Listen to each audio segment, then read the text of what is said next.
PPT가 나오시나요? 크게? 네. 네, 이게 화면을 한번 같은 곳에서 있어 봐야 되는데, 아무튼 네, 오늘부터 한번 이제 3주차 내용들을 보도록 하겠습니다. 오늘은 아브라함과 롯이라는 주제고요. 실은 오늘의 핵심은 이따가도 말씀드리겠지만 아브라함과 롯의 그 관점이거든요. 우리가 그리스도인으로 살면서 이 땅에서 만나게 되는 시험에 대한 첫 번째 테스트라고도 할 수 있는데요. 그 내용들이 무엇인지 한번 오늘 말씀을 보면서 우리가 같이 생각해 보도록 하겠습니다. 지난 시간에 이제 조금 이야기를 해볼게요. 지난 시간은요, 우리 아브라함 첫 번째 본문이었고 12장이었죠. 그래서 하나님께서 아브라함을 부르셨죠.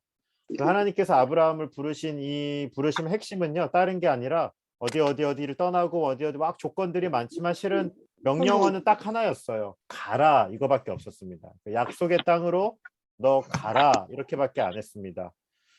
우리가 좀 생각해 볼 게 있는데요. 이 믿음은 뭔가를 많이 하지 말고 뭐 조건이 많고 뭐 우리가 너무 많은 조건들에 시달릴 때가 있는데, 그게 아니라 실은 이 믿음의 가장 중요한 것 중에 하나는 하나님께 나가는 겁니다.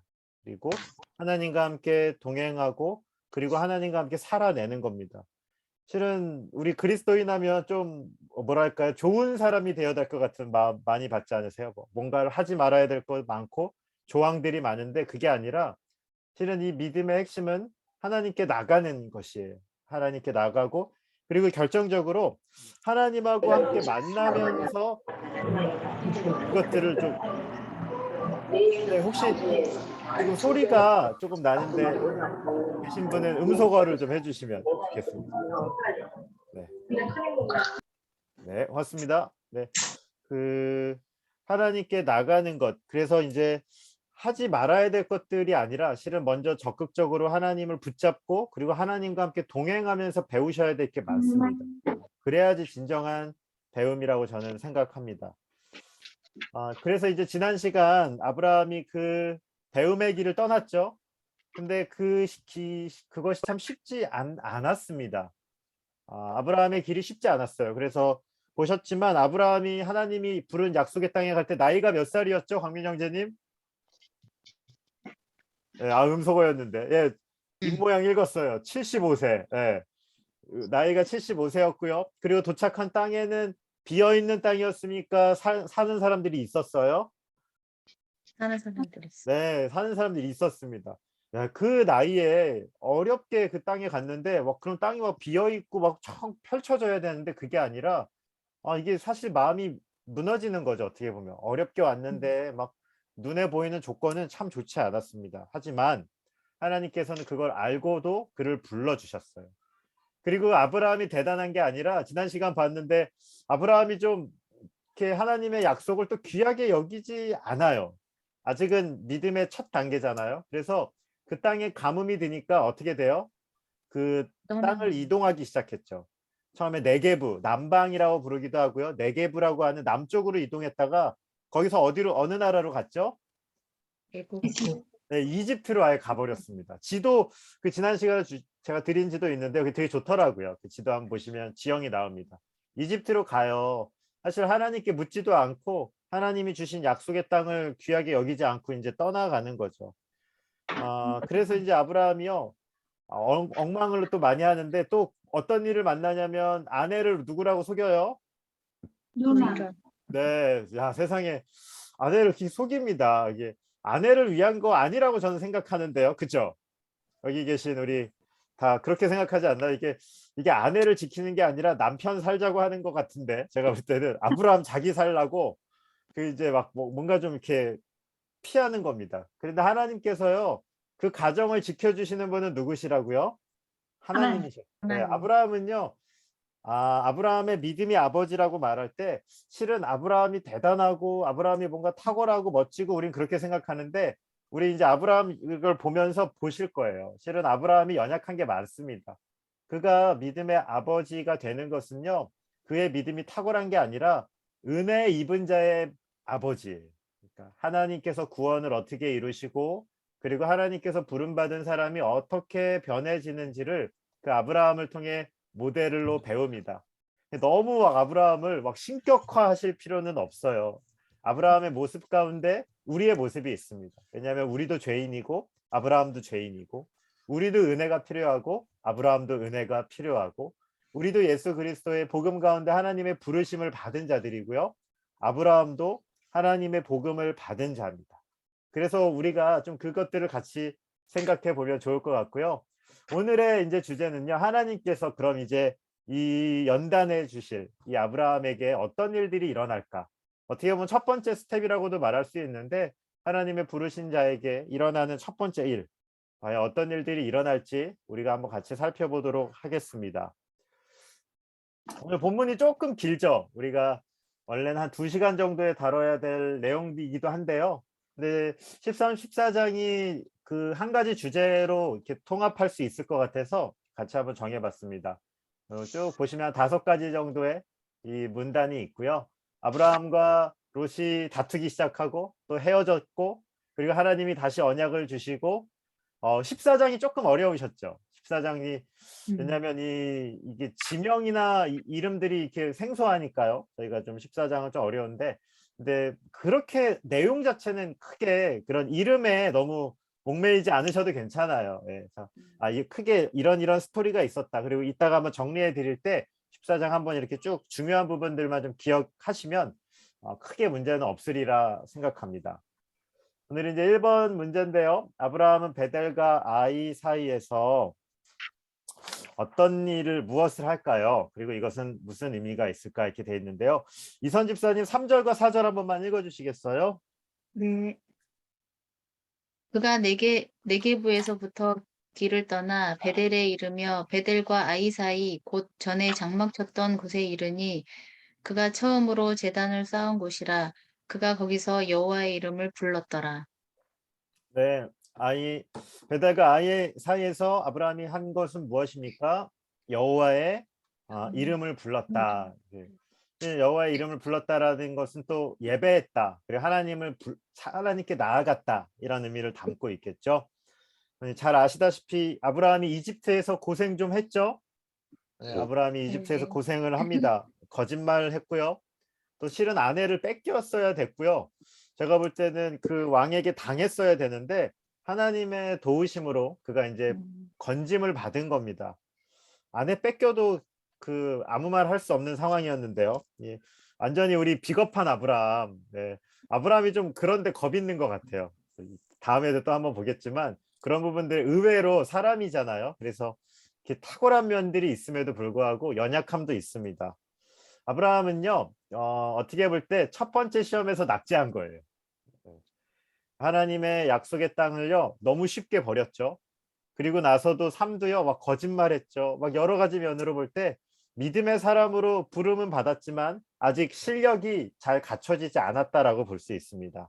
아브라함이 성공적이었다라고 말할 수는 없을 거예요. 12장에 하나님의 은혜로 부름을 받았지만 그의 삶에서 이렇게 성공적이었다라고 말할 수는 없습니다. 물론 아브라함이 이제 돌아오면서 무엇이 많이 생겼어요? 예, 물질은 많이 생겼죠. 예, 물질이 많이 생겼는데 이 물질이 반드시 하나님의 축복은 아닙니다. 그죠? 물론 이렇게 물질이 많이 부럽긴 하죠. 우리가 땅을 살다 보면. 하지만 이 물질이 많고 적음이 하나님의 축복을 바로 나타내는 지표는 아닌 것 같아요. 그래서 아브라함은 물질은 많이 늘었지만 실은 첫 번째 시험에서는 낙제했고요. 하지만 우리가 아브라함을 보면서 발견하게 되는 건 하나님께서 그의 가정을 지켜주셨다는 거죠. 그래서요 아브라함이 이제 다시 돌아온 겁니다. 연약함에도 우리가 기회를 얻었다면 어떻게 해야 되겠어요? 은혜의 자리로 돌아가셔야 되겠죠.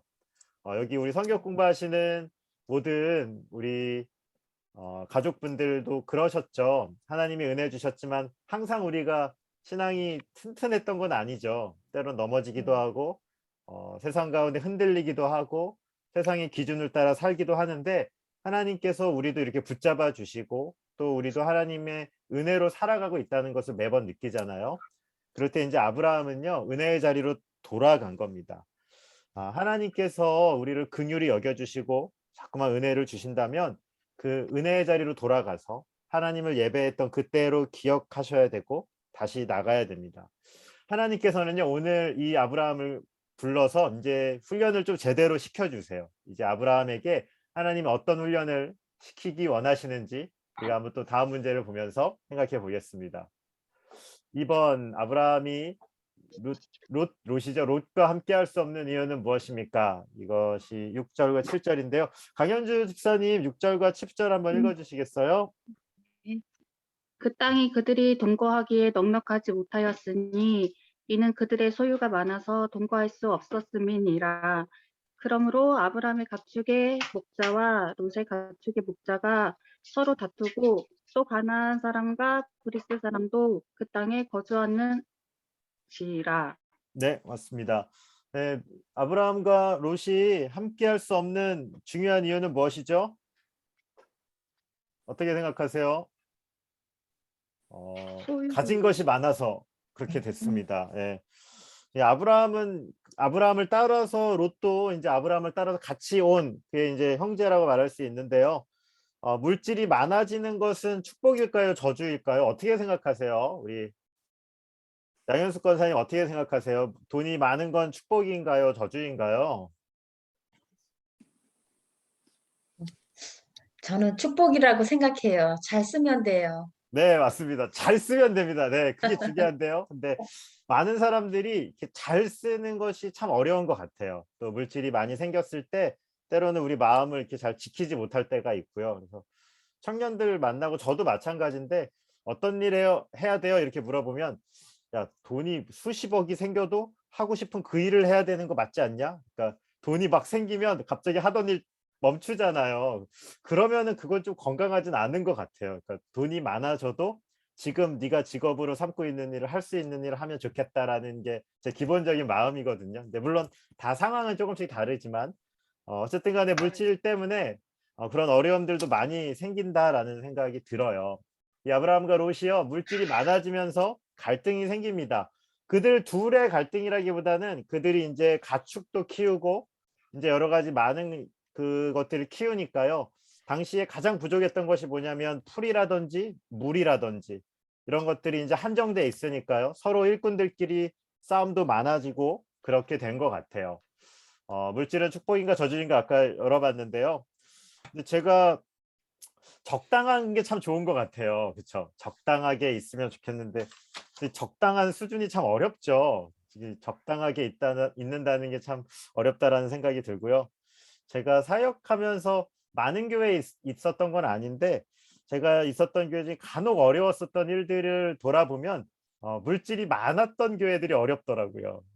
그래서 오히려 물질이 없으면 안 싸우더라고요. 그래서 되게 막 하나가 막 되는데 이게 막 풍성해지고 이렇게 막 뭐라 그럴까요? 많이 쌓이게 되니까 약간의 다툼이 생겼던 것을 몇 번 본 적은 있습니다. 그걸 보면서 저도 이렇게 좀 깨달은 것들은 좀 있었거든요. 오늘 이 아브라함에게 있었던 실은 아브라함에게 하나님이 주시는 그 제가 볼 때 13장 14장의 중요한 가르침은요. 이 물질에 관한 것 같아요. 아브라함의 물질. 하나님의 사람으로 우리가 부름받을 때 이 물질에 대해서 과연 어떻게 바라봐야 되나. 돈 그리고 이 땅에 있는 것들은 어떻게 보아야 되는지에 대한 그 관점을 하나님께서 아브라함에게 심겨주신다라고 저는 생각합니다. 우리 한번 이 13장과 14장에 어떤 그런 의미들이 정말 있는지 한번 계속적으로 보도록 하겠습니다. 한 번인데요. 우리 13장 8절에서 9절 김경희 권사님께서 8절 9절 한번 읽어주시겠어요? 아브라함이 롯에게 이르되 우리는 한 친족이라 나나 너나 내 목자나 내 목자나 서로 다투게 하지 말자. 내 앞에 온 땅이 있지 아니하냐. 나를 떠나가라. 내가 좌하면 나는 우하고 내가 우하면 나는 좌하리라. 네, 우리 아브라함이 제시한 해결책은 무엇이냐면 하나는 싸우지 말고 그리고 두 번째는 어떻게 하자고요? 헤어지죠. 네, 헤어지자라고 이제 얘기합니다. 이제 헤어지자. 네. 되게 재밌는 질문들도 많이 받았어요. 오늘 이따가 좀 보겠는데 더 좋은 땅을 찾으면 안 되나요? 막 이렇게 물어본 친구들도 있고요. 그래서 이런 아이디어들도 있구나. 그래서 되게 재밌게 저도 읽었는데요. 아브라함은요, 어쨌든 간에 그 탐욕으로 인해서 싸우지 말자 이렇게 이야기합니다. 농사도 중요한 경제원이었지만 이 이스라엘의 이런 유목민족이거든요. 그들에게 있어서 정말로 중요한 것은 짐승입니다. 이 짐승을 키우기 위해서는 아까 전에도 말씀드렸지만 풀과 그리고 물이 굉장히 중요한데요. 근데 이스라엘의 이 지형에서 4월부터 9월까지는 이 기온이 높고 비가 잘 안 온다고 해요. 그래서 그 시기에는 고지대로 올라갔어야 한다고 합니다. 고지대로 올라가야 되고요. 그리고 10월부터 3월 이래는요, 다시 평지로 내려가서 이 풀을 먹여야 된다고 합니다. 그래서 이 유목민족들에게 있어서는 목자는 되게 중요한 그 포지션입니다. 그래서요, 여호와는 나의 목자시니 이런 고백들이 그들이 그냥 생활 가운데 나오는 고백이죠. 목자가 굉장히 중요한 거예요. 목자를 잘못 만나면 살 수가 없는 겁니다. 어쨌든 간에 경제적으로 이득을 위해서 이제 서로 간에 다툼이 생겼고, 아브라함이 하나님께서 많은 복을 주셔서 그런 것 같아요. 이제 많은 풍성한 것들을 가지게 됐는데 너무나 많은 풍성함으로 인해서 이제 아브라함과 롯이 함께 할 수 없게 됩니다. 그런데요, 오늘 아브라함을 보면서 우리가 발견하게 되는 건 돈보다 중요한 것이 있다는 것을 아브라함은 좀 아는 것 같아요. 그걸 좀 배워가는 것 같아요. 돈보다 이 땅에 중요한 것이 있다는 것을 알고, 그리고 그 형제를 아꼈던 것 같아요. 그래서 아브라함이 어떻게 제안을 하죠?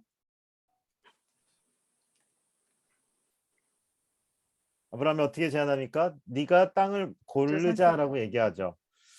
그래서요, 아브라함이 헤어지자라고 말하고요. 선택권을 자기가 가져요, 아니면 먼저 줘요? 먼저 줘. 네, 선택권을 먼저 줍니다. 그런데 이거는 조금 생각해 볼 문제는 있어요. 왜냐하면 되게 위험한 거예요. 왜냐하면 하나님께서 아브라함에게 가나안 땅을 주셨거든요. 그 땅은 하나님께서 그에게 주신 땅이에요. 그러니까 만약에 롯이 영적인 가치를 알아서 나는 하나님의 땅 여기 살겠습니다고 했으면 아브라함 어떻게 해야 될까요? 이거 사실은 이게 복잡한 거거든요. 그래서 아브라함이 물질적인 가치를 보다 영적이고 우선순위가 있는 것은 좋았는데, 실은 이 선택권을 롯에게 이렇게 막 밀어붙이는 건요, 이 되게 위험한 행동인 건 맞아요. 이 창세기를 보시면 하나님의 언약을 아브라함이 잘 몰라요. 깊게 이해하지 못하고 있는 부분들이 있어요. 그래서 이 땅이 갖고 있는 의미를 잘 모릅니다. 그래서 하나님께서 이따가 또 아브라함에게 알려주실 거예요. 물론 그래서요, 이것이 잘한 것인지는 의문의 여지가 있어요. 물질보다 더 중요한 가치가 있다는 것은 참 좋은 것인데, 하나님께서 주신 그 언약을 귀하게 여기지 않은 부분들에 있어서는 한번 생각해 볼 필요가 있습니다. 나이로 보나 여러 가지로 면에 볼 때 아브라함이 좀 영적인 욕심을 낼 수 있었는데, 그러나 다행인 것은 이 롯이 영적으로 열려 있는 사람이 아니었기 때문에 롯은 그 영적인 가치가 아니라 눈으로 보이는 그 가치를 따라서 가려고 합니다. 이따가 한번 그 부분들은 제가 좀 살펴보도록 하겠습니다. 그래서 4번이요, 이어져서요, 롯이 어떤 땅을 골랐는가. 우리 소진자매님 왔나요, 혹시? 있나? 네, 네, 소진자매님 10절과 11절 한번 읽어줄래요? 13장 10절하고 11절 읽을게요. 네. 이에 롯이 눈을 들어 요단 지역을 바라본즉 소알까지 온 땅에 물이 넉넉하니 여호와께서 소돔과 고모라를 멸하시기 전이었으므로 여호와의 동산 같고 애굽 땅과 같았더라. 그러므로 롯이 요단 온 지역을 택하고 동으로 옮기니 그들이 서로 떠난지라. 네. 그 이제 어디를 택하냐면요, 요단 지역을 택합니다. 물이 넉넉해 보인다 이렇게 되어 있는데요. 제가 한번 지도 보이시나요? 네. 네. 이 지도, 이 탁월한 지도, 제가 구글 10분간 검색해서 아무튼 제일 괜찮은 지도였습니다. 여기 소돔 고모라, 이게 딱 강가 염에 이렇게 붙어 있는 거 보이시죠? 네, 네, 하나님께서 약속해 두신 약속의 땅의 핵심은 이곳인데, 네. 이제 이 롯은 여기가 눈에 들어온 거죠. 음, 강과 이렇게 있어서 땅이 딱 보기에 좋아 보이는 거. 오, 좋은데? 하고 이제 일로 간 겁니다. 이게 이제 여기 언약의 땅에서 볼 때는 어느 쪽이냐면 이 동쪽이에요. 창세기 원역사 공부하셨던 분들 있는지 모르겠는데, 하나님의 임재를 떠나는 게 어느 쪽이냐면 항상 동쪽이에요. 나중에 한번 이렇게 보시면 알겠는데, 동쪽이라는 게 좋은 의미가 아니에요. 그러니까 하나님의 임재를 떠나서 자꾸만 멀어질 때마다 동쪽을 쓰거든요. 그러니까 지금 이건 하나님께서 보여주시는 거죠. 실은 상징적인 표현입니다. 동쪽이 또 잠시만요. 제가 닫아야 돼.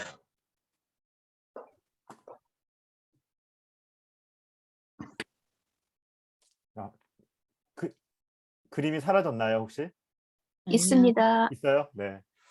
이게 PPT 아직 이거. 그림이 아직도 뜨입니까? 네. 지금 네.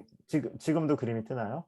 아니요. 안 뜨나요? 제가 다시 한번 해보겠습니다. 됐나요?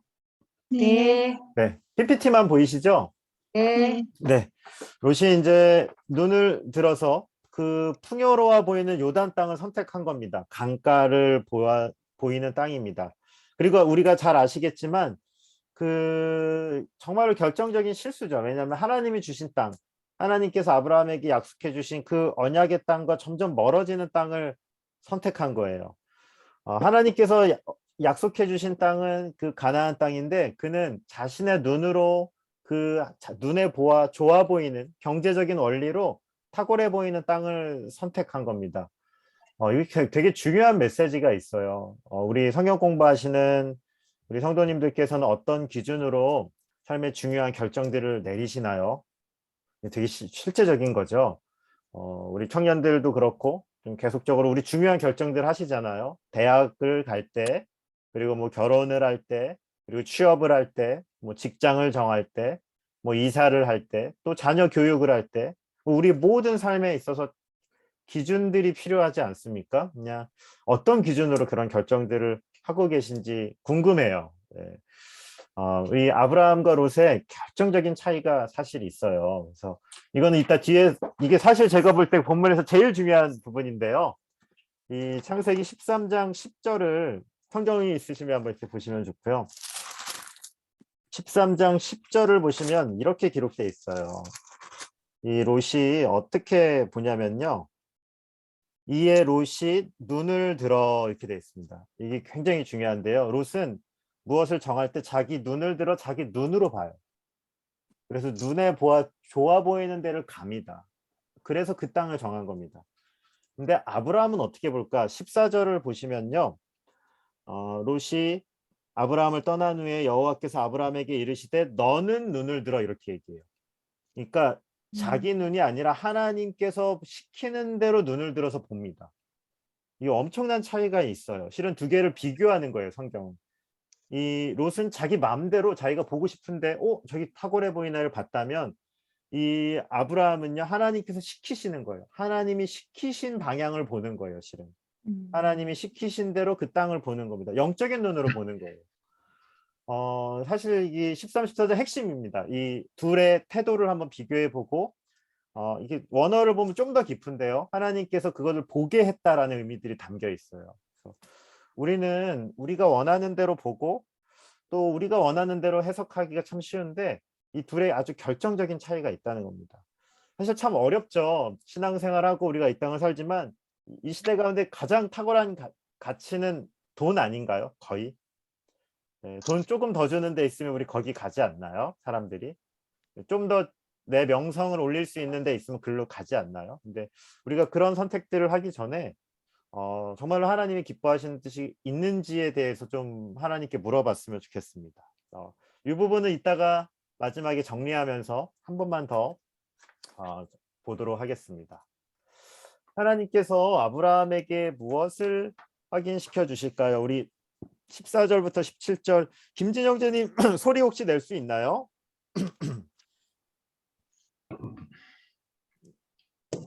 네, 14절부터 17절 한 번만 읽어 주실래요?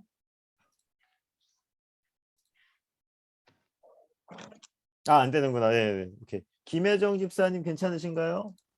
네, 네.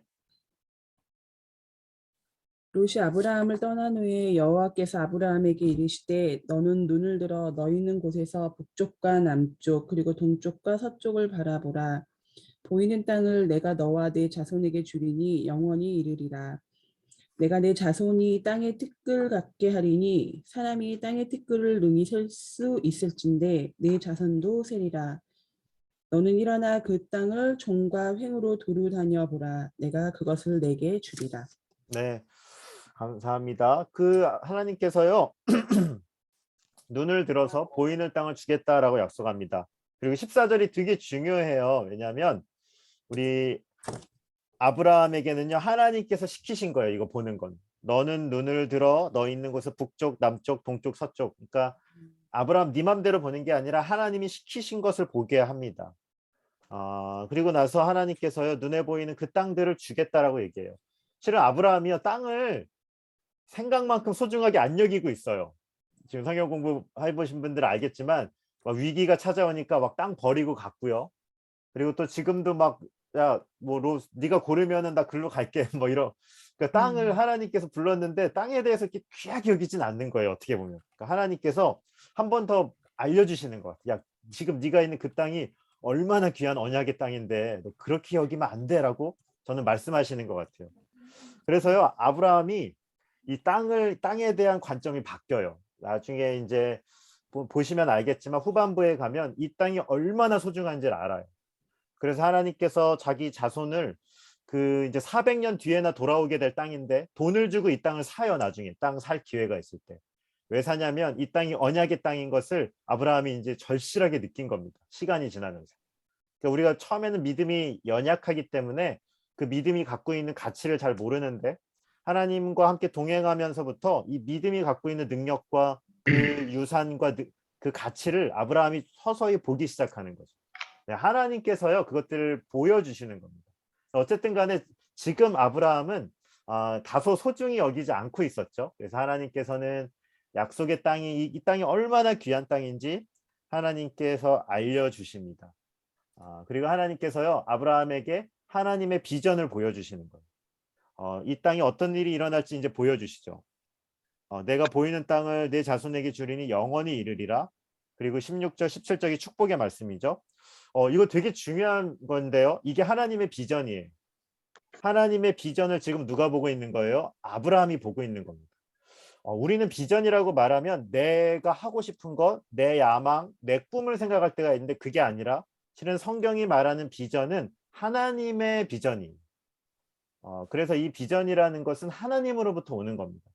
하나님의 비전을 우리가 보는 거예요. 그래서요, 실은 이 비전은 실패하지가 않아요. 왜냐하면 이 약속은 하나님께서 이루시기 때문에 우리는 그 하나님의 약속 중에 한 부분을 감당한 사람들입니다. 그래서 절대로 이 비전은 실패하는 것이 아니다라고 말씀드리고 싶고요. 이 14절은 참 중요한 겁니다. 우리가 눈을 들어서 하나님이 보라고 하는 것들을, 영적인 가치를 볼 수 있는 우리 모든 성역 공부하시는 가족분들 되셨으면 좋겠습니다. 6번입니다. 아브라함은 어떻게 반응할까요? 이렇게 되어 있는데요. 우리 남태현 집사님, 우리 한번 읽어주시겠어요? 18절 말씀. 예. 이에 아브라함이 장막을 옮겨 헤브론에 있는 마르의 상수리 수풀에 이르러 거주하며 거기서 여호와를 위하여 제단을 쌓았더라. 네, 감사합니다. 우리 이제 약속을 따라 이동하고요. 또 제사를 드립니다. 이게 제단이라고 나오는 것들, 이렇게 질문한 지체들이 있는데 제단, 제사 뭐 이런 것들은 하나님께 예배했던 그런 흔적들이죠. 하나님을 찾고 하나님을 부르짖었던 노아 때부터 있었던 건데요. 이제 약속을 따라 제사합니다. 헤브론은 그 가나안 남쪽 지대죠. 보시면 지도를 나중에 한번 참고해 보셔서 헤브론 지역을 보시면 좋을 것 같고요. 이제 북쪽에 있었던 아브라함인데요. 하나님의 약속을 듣고 이렇게 남쪽으로 좀 내려온 거예요. 약간 땅밟기식으로 어떻게 보면 하나님께서 주신 그 땅을 이제 아브라함이 내 땅이다 이렇게 선포하는 것처럼 그가 땅을 이동한 겁니다. 그런데 우리가 보면 아시겠지만 정작 아브라함에게 지금 이뤄진 것은 아무것도 없어요. 자손도 없죠. 그리고 땅이 뭐 이렇게 이뤄진 것도 없고요. 아브라함 손에 잡힌 것은 별로 없습니다. 어떠세요? 우리가 그리스도인으로 살아가면요, 예배하고 또 하나님을 이렇게 막 부르짖고 하나님께 나아가면 때로는 하나님께서 이렇게 막 그런 은혜들을 우리 가운데 주실 때 많은데요. 근데 정작 우리의 삶에서는 당장에는 아무 일도 안 일어날 것 같은 때가 참 많습니다. 손에 너무 안 잡히고 이런 일들이 일어날까? 이런 때들도 많이 있는데요. 그러나 하나님의 약속은 더디 일어나는 것 같지만 절대로 안 이뤄지지 않습니다. 그것을 좀 기억해 주셨으면 좋겠습니다. 우리 이제 14장으로 넘어가게 되는데요. 롯이 살던 소돔에 전쟁이 납니다. 이제 뭐 전쟁이 나야 되겠죠. 이제 하나님의 약속대로 살지 않았던 그에게 어려운 일들이 생기는데 그 결과로 어떤 일들이 일어날까요? 우리 박덕섭 장로님 14장 10절과 12절 한번 읽어주시겠어요? 10절하고 12절이요. 네, 10절부터 12절이요. 시딘 골짜기에는 역청 구덩이가 많은지라 소돔 왕과 고모라 왕이 달아날 때에 그들이 거기 빠지고 그 나머지는 산으로 도망하매 네 왕이 소돔과 고모라의 모든 재물과 양식을 빼앗아 가고 소돔에 거주하는 아브라함의 조카 롯도 사로잡고 그 재물까지 노력하여 갔더라. 네, 이제 전쟁이 나서요 재물과 양식을 다 뺏기고 롯과 그 사람들이 인질이 되는 것을 우리가 볼 수 있는데요. 이게 지금하고 시대하고 비슷한 것 같아요. 막 이민 가서 열심히 살겠다고 했는데 막 전쟁 나고 뭐 이런 거죠. 러시아 가서 막 꿈 키워보면서 막 간 분들도 있는데 전쟁이 나면 어쩔 도리가 없잖아요. 우리가 막 어떤 뭐 시대를 아무리 읽고 뭐 어떻게 한다 그래도 이렇게 막 역사를 우리가 다 읽을 수가 없죠. 아브라함이 이제 그 헤브론에 있을 때 주변에 국제적인 전쟁이 펼쳐지고 있습니다. 이렇게 그리고 왕 이름도 그렇고 지역들 지명들이 우리에게 낯선 것들이라 이렇게 잘 입에 안 와닿고 또 읽어도 눈에는 잘 안 들어오실 텐데요. 크게 이제 뭐 동쪽 연합군과 서쪽 연합군이 이제 전쟁을 벌였다라고 보면 되겠죠. 네, 서쪽 왕 5명이 동쪽 왕과 전쟁을 하지만 이 서쪽 왕들이 패해서요 도망가게 되고요. 이 승리한 동쪽의 왕들이 이제 소돔과 고모라에 들어가서 약탈을 합니다. 물질들도 뺐고요. 그리고 이제 사람들도 이제 데려오게 되죠. 그 인질들 중에 누가 있는 거죠? 롯. 네, 아브라함의 조카 롯이 이제 잡혀가는 겁니다. 이게 참 재밌다라고 말하기 이게 참 슬픈 겁니다. 우리는 이렇게 내가 이것만 얻으면 좋을 것 같아서 가지만 때로는 그것 때문에 고통스러운 일들이 생길 때가 있죠. 롯이 이런 일들이 있을 줄 알았겠습니까? 그 땅이 참 좋아 보였던 땅이어서 인생을 걸고 이주한 건데 그 땅에서 그런 어려운 일들을 만나게 됩니다. 우리 그런 신적 있으시죠? 눈에 보이는 것들이 참 좋아 보여서 막 시작했다가 어려운 일들을 당하신 분들도 많이 있는데 오늘 이제 롯이 그와 같습니다. 그래서요 저는 이렇게 생각해요. 우리가 믿고 의지하고 우리가 세워야 될 반석은 하나님이시다. 그래서 하나님 위에 우리가 세워야지 흔들리지 않는다. 이렇게 한번 생각해 보고 싶습니다. 하지만 뭐 국제 정서와 같이 큰 일들을 우리가 다 예측할 수는 없었을 텐데 하나님께서 이제 롯을 통해 하실 메시지가 있었던 걸로 저는 봅니다. 이제 8번인데요. 소식을 들은 아브라함의 행동입니다. 우리 봉선아 집사님 14절과 16절, 14절부터 16절 한번 읽어주시겠어요? 네. 아브람이 그의 조카가 사로잡혔음을 듣고 집에서 길리고 훈련된 자 318명을 거느리고 단까지 쫓아가서 그와 그의 가신들이 나뉘어 밤에 그들을 쳐부수고 다메섹 왼편 호바까지 쫓아가 모든 빼앗겼던 재물과 자기의 조카 롯과 그의 재물과 또 부녀와 친척을 다 찾아왔더라. 네. 아브라함이 참 순한 사람인 것 같았는데 참 이렇게 되게 의외의 장면이죠. 성경을 볼 때. 그래서 이 다음을 보면 아브라함이 318명을 이끌고 가서 전쟁을 하고요. 그리고 이기고 그 다 이제 빼앗겼던 것들을 찾고 이제 조카를 구출하는 장면들을 우리가 보게 됩니다. 왜 318명을 기록했을까요? 어떻게 생각하세요? 성경에 이렇게 세세한 기록들을 많이 해놓진 않는데 318명 어떤 의미가 있을까 이런 생각들을 해보게 되는데 이건 두 가지 정도 의미를 따지자면 하나는 역사적인 사실이니까 넣는 것 같아요. 제 느낌에 이렇게 318명 탁 하면서 이게 실제로 있었던 일이다. 이걸 좀 강조하는 것 같다는 생각이 좀 들고요. 그리고 또 하나는 아브라함이요. 부자는 부자 맞아요. 그 아브라함의 가문이 그 가족이 318명의 군사를 부릴 수 있었다는 건 상당한 거거든요. 하지만 아브라함이 전쟁을 벌였던 것은요. 그 연합국가입니다. 실은 300명 갖고는 택도 없는 싸움이었을 가능성이 크거든요. 근데 이 연약한 300명밖에 안 되는 전투를 가지고 이 하나님께서 이 전투를 이기게 해주신 거죠. 어떻게 보면. 그래서 이 전투도요. 죄송합니다. 잠시만요. 다시 한번 열어보겠습니다. 에러가 났네요.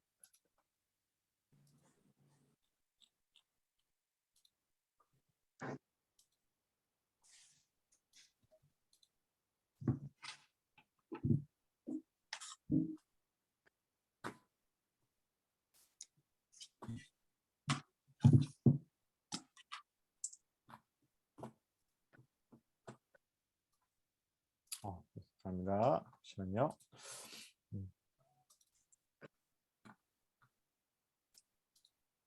네, 보이시죠?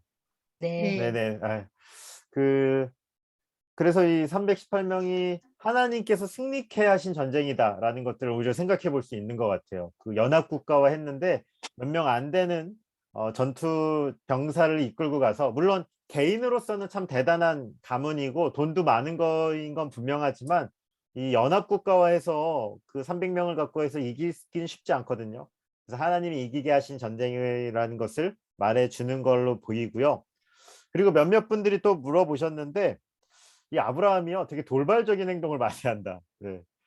이게 뭐냐면 하나님의 언약을 받은 자답게 신중하다기보다는 조금 이렇게 약간 언약을 받은 자답지 않은 욱하는 모습들도 좀 여기 이곳에서 볼 수 있어요. 왜냐하면 하나님의 약속을 이어받을 사람인데 하나님께 묻지 않고 어떤 의미에서 전쟁을 펼친 거거든요.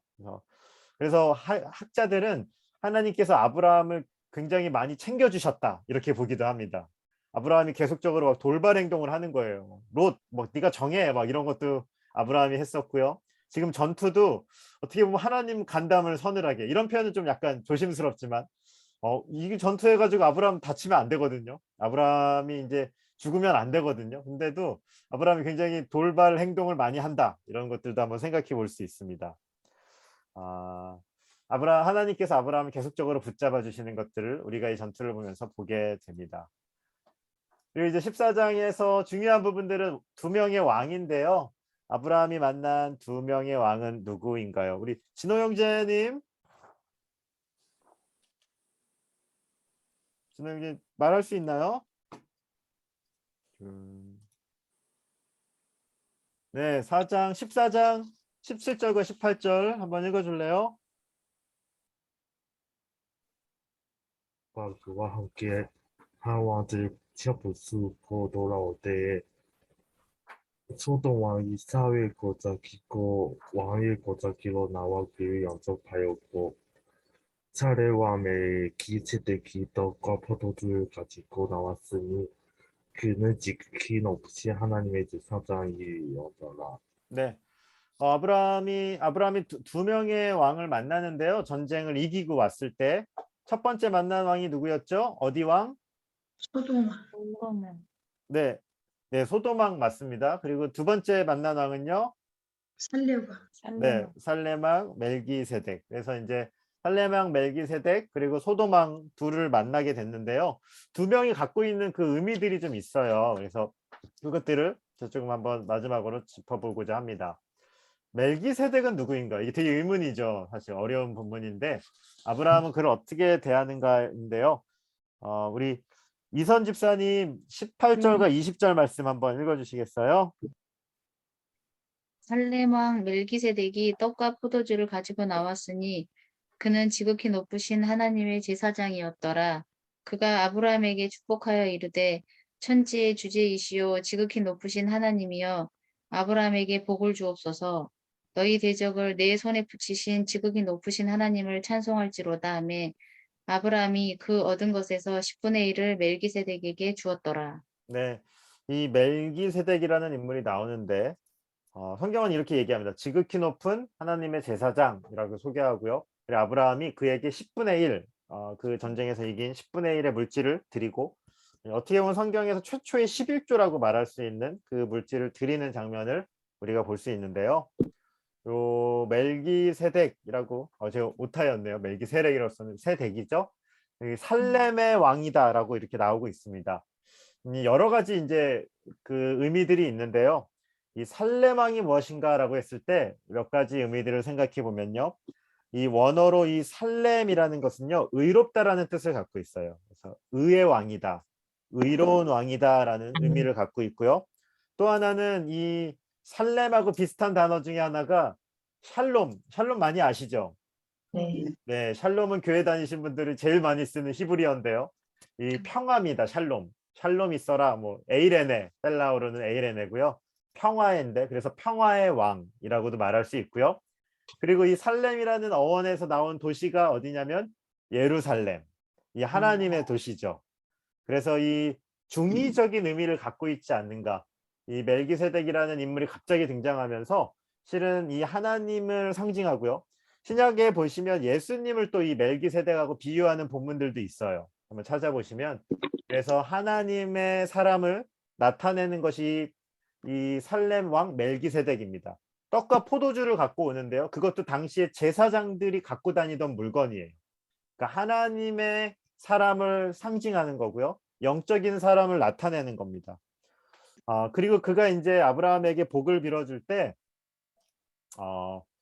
그런 질문을 우리가 할 수도 있는데, 아니 하나님을 섬기는 사람이 당시에도 있었어요? 이렇게 물을 수도 있는데요. 있습니다. 있을 수 있다라고 말할 수 있고요. 아시는 분도 있겠지만 이 욥기가 실은 창세기와 비슷한 시기에 써진 성경이에요. 그러니까 욥기를 보시면 알겠지만 동방 땅에 하나님을 아는 자들이 있어요. 그러니까 하나님을 섬기고 하나님에 대한 지식이 있는 자들이 있었다라고 말할 수 있겠습니다. 아브라함이요, 그를 굉장히 귀하게 여겨요.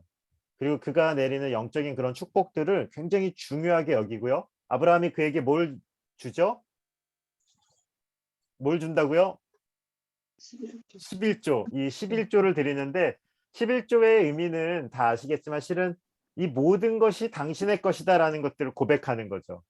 10분의 1만 네 거고 나머지는 내 거야, 이게 아니라 실은 이 모든 승리는 당신이 준 것을 인정하는 의미가 10분의 1에 담긴 거죠. 10분의 9도 내가 더 잘 쓰겠다는 건데, 아브라함이 왜 11조를 그에게 줬냐면 아까 전에 그 전투를 아브라함이 이길 수 없다는 걸 아브라함도 아는 거예요. 어떤 의미에서 300명 갖고 가서 연합군 왕들을 이길 수 없었는데 하나님이 도와주셔서 이기게 했다는 것을 아브라함이 알기 때문에 그 하늘의 축복을 내렸을 때 아브라함이 귀한 물질을 그에게 드렸다라는 것을 볼 수 있습니다.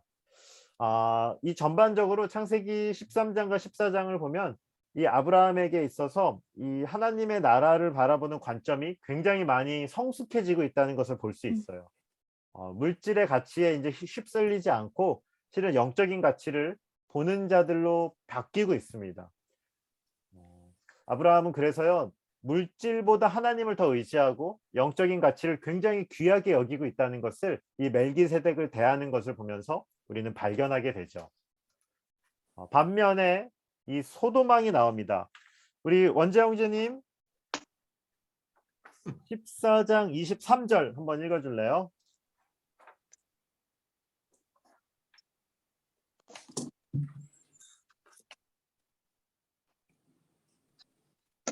음소거가 돼 있어서 네, 목소리 한번 들려주세요. 네, 들리세요? 네 들려요. 네. 이게 이렇게 되는구나. 내 말이 내가 아브라함으로 치부하게 하였다 할까 하여 내게 속한 것은 실 한 오락이나 들매끌 한 가닥도 내가 가지지 아니하리라. 네, 맞습니다. 소돔왕은 이제 아브라함에게 다 준다 그러는데 뭐라 그러냐면 아브라함이 실오라기도 하나 안 받겠다라고 얘기합니다. 이 두 왕이 굉장히 대조적인 태도로 아브라함이 대하고 있죠. 아브라함이 지금 두 번째 만난 사람은 이 소돔왕인데, 소돔왕은요, 자기 백성 빼고는 아브라함에게 모든 물질을 가지라 그래요.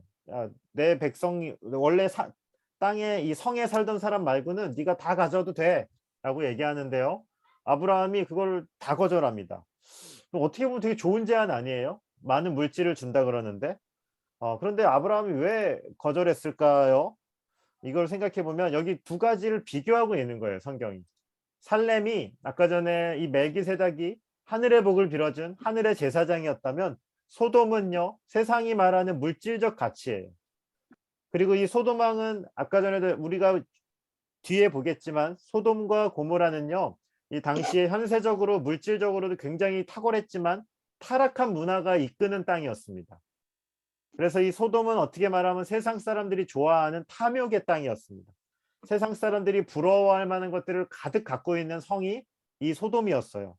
그래서 이 소돔의 왕이 그 좋은 것들을 준다 그러는데 아브라함이 거부하는 거예요. 왜냐하면 이 물질이 거룩하지 않았다는 것을 아브라함이 아는 거죠. 아브라함이 물질적인 가치를 중요하게 여겼으면 그거 받았을 거예요. 그런데 아브라함은 그 왕의 제안을 받지 않습니다. 난 실오라기 하나 안 받겠다 이야기하는 거죠. 아브라함의 이 관점들이 보이시나요? 영적인 가치와 이 땅에 있는 가치를요, 어떻게 보고 있는지 우리가 한번 좀 생각해 볼 필요가 있습니다.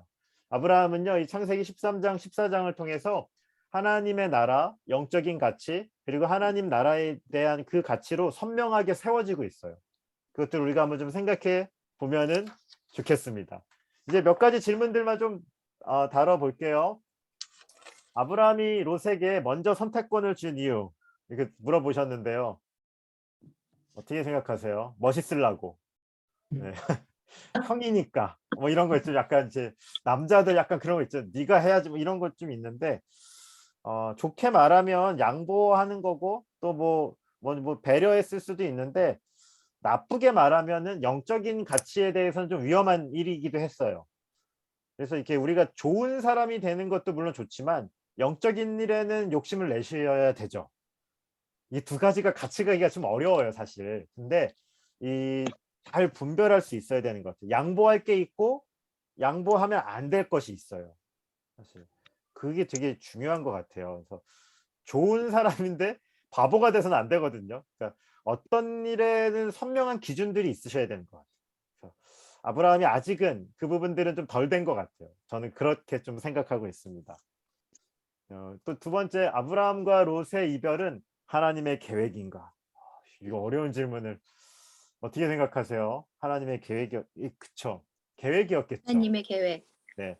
그런데요, 이 계획은요, 운명론으로 보시면 안 돼요. 어차피 내가 헤어져도 하나님 아시잖아. 이렇게 보시면 안 되고요. 얼마 전에도 이번에 수련회 때 청년들 예정론을 이렇게 조금 강의한 적이 있었는데 하나님께서 내 미래를 다 아시니까 어떻게 살아도 다 뭐 될 거야. 이렇게 사는 게 아니에요. 우리는 하나님께서 하실 것들은 알지만 하나님과 함께 믿음으로 그 길들을 걸어가는 겁니다. 이 부분은 다음에 한번 좀 예정론에 대해서 조금 이렇게 한번 좀 더 다룰 수 있을 때 이야기 드리도록 하겠습니다. 제단을 쌓는다는 것은 어떤 의미인가 물어보셨는데요. 성경에는 한 400번 정도 단이라는 표현이 나와요. 제단. 그래서 이 단은 이 짐승을 잡았겠죠. 그 짐승을 죽여서 희생 제물을 갖고 그 제사를 드리는 곳이 제단이었습니다.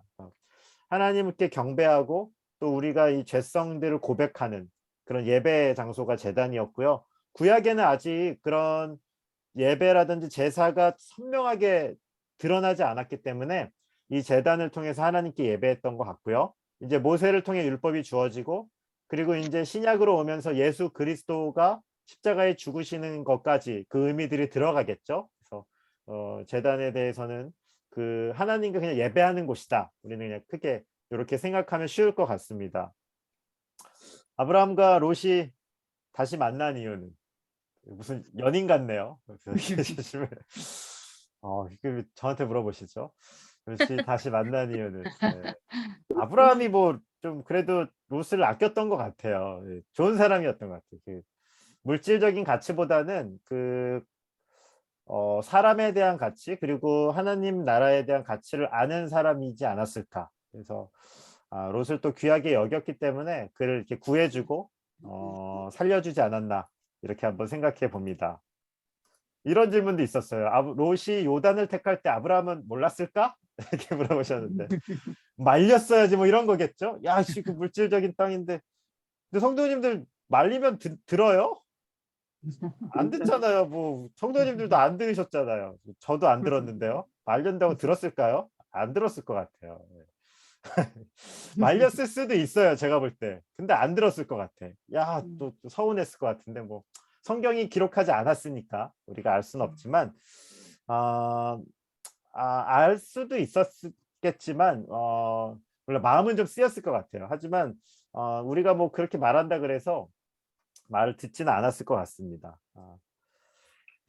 너무 제가 좀 너무 질문이 좀 답변이 불성실한 것 같긴 한데 알았어도 갔을 것 같다. 제 말은 그랬을 것 같아요. 말려도 롯이 갈 걸 알았기 때문에 아브라함이 안 말리지 않았을까 이렇게 한번 생각해 봅니다. 우리를 한번 돌아보면 더 좋을 것 같아요. 6번 아브라함과 롯이 더 크고 좋은 땅에서 함께 살면 어땠을까요? 와, 이상주의자. 네, 이런 성경 진짜 재밌게 보시는 것 같아요. 이런 질문들이 되게 재밌는 것 같아요. 그렇죠? 그랬으면 좋을 것 같은데 다 함께 다 같이 잘 살면 좋잖아요. 근데 저는 이런 거 되게 고민되는 질문이죠. 막 그래서 책 많이 찾아봤거든요. 이런 질문 어려운 질문이라서. 근데 그 창세기 학자 중에 송병현 씨라는 분이 이런 제가 한번 읽어봐 드릴게요. 그래서 창세기를 잘 보면 이러한 나눠짐은 의도돼 있습니다. 이렇게 써 있어요. 그래서 창세기에서 중요한 주제 중 하나가 분리입니다. 이렇게 썼더라고요. 그래서 형제와 형제가 나눠지고 가인과 아벨 아시죠? 그리고 야곱과 에서도 나오는 거. 형제와 형제가 갈라지고요. 친척과 친척이 나눠지고요. 민족과 민족이 나눠집니다. 분리를 통해서 무엇이 드러나냐면 하나님의 선택이 드러나요. 하나님이 어떤 사람을 선택하시고 어떤 사람을 선택하지 않는지가 이 분리를 통해서 드러납니다. 그리고 이 분리를 통해서 하나님의 사랑받는 자들이 누군지 드러나요. 이것은 성경의 중요한 주제 중에 하나죠. 하나님의 주권으로 하나님께서 그들을 버리는 게 아니고요. 실은 하나님의 은혜를 받을 자들을 붙잡고 계신다는 것. 그래서 아브라함에게 하나님의 은혜가 있었다는 것. 다음 시간이 이제 믿음에 관한 되게 중요한 가르침인데요. 그 하나님이 어떤 일을 하시는지 우리가 이 창세기 15장을 보면서 이 믿음 그리고 하나님의 일하심들을 한번 더 생각해 보도록 하겠습니다. 네, 이제 13장, 14장을 정리하면서 핵심 주제는 저는 이렇게 봤습니다. 돈이냐 하나님이냐. 그냥 쉽게 쓰면 그런 것 같아요. 너무 어려운 거죠. 실은 말은 쉽게 하지만 얼마나 어렵습니까? 물질 때문에. 근데 롯과 아브라함이 어떻게 갈렸냐는 거죠. 그리고 소돔왕과 살렘 왕이 어떤 대조를 이루고 있냐는 거죠. 그죠? 창세기 13장과 14장은 그걸 계속 보여주는 거 아니에요? 그래서 오늘 제가 아까 전에 말씀드렸지만 창세기 13장, 14장의 가장 중요한 차이 중에 하나는 이런 것이었죠. 롯이 눈을 들어서 이 땅을 봤다는 것. 자기 마음대로 자기가 정말로 좋아 보이는 곳을 정해서 갔습니다. 하지만 아브라함은 어떻게 했어요? 여호와께서 그의 눈을 보게 한 것을 그가 봤습니다. 여호와께서 너는 눈을 들어봐라 했을 때 아브라함이 봤어요. 돈이냐 하나님이냐, 내가 좋아 보이는 곳이냐 아니면 하나님이 원하시는 것이냐, 이것을 구별하고 사는 것이 너무 어려운 일인 것 같습니다. 실은 참 어렵죠. 네, 우리가 이 땅에서 물질적인 가치가 너무 강력하기 때문에 하나님의 자녀로 사는 것이 참 쉽지 않음을 고백합니다. 그런데 우리가 이 하나님의 믿음의 사람으로 부름받은 아브라함에게 있어서 첫 번째 하나님의 테스트는 제가 볼 때는 우선순위인 것 같아요. 하나님의 나라를 볼 수 있는 눈이 열렸는지 아니면 물질을 쫓고 있는지 그것을 통해서 이제 첫 번째 나눠짐이 일어나기 시작했습니다. 이제 한번 찾아볼까요? 네. 그래서요, 제가 말씀드리고 싶은 건 오늘 우리에게도 한번 주는 교훈이 있는 것 같아요. 물론 돈이 굉장히 중요한 가치고 돈으로 인해서 많은 일들이 일어나는 것은 사실인데요. 하지만 돈보다 더 중요한 하나님이 있다는 것을 우리가 좀 기억하셨으면 좋겠고, 그리고 내 마음대로 이 땅을 보고 해석하는 것이 아니라 정말로 겸손하게 하나님이 우리 눈을 들어서 하나님의 마음으로 이 땅에 일어나는 일들을 분별할 수 있기를 좀 지혜를 구하셨으면 좋겠고, 또 그렇게 우리가 믿음으로 살으셨으면 좋겠습니다. 그게 이제 창세기 예, 13장과 14장의 중요한 가르침이라고 저는 생각합니다. 네, 이것으로 오늘 시간은 마치도록 하겠고요. 다음 시간에도 내일이나 내일 최대한 빨리 한번 만들어 봐서 단톡방에 한번 올려놓도록 하겠습니다. 다 같이 묵상하시면서 창세기 가운데 담긴 귀한 말씀들 많이 더 많은 말씀들도 이렇게 얻으셨으면 좋겠습니다. 제가 기도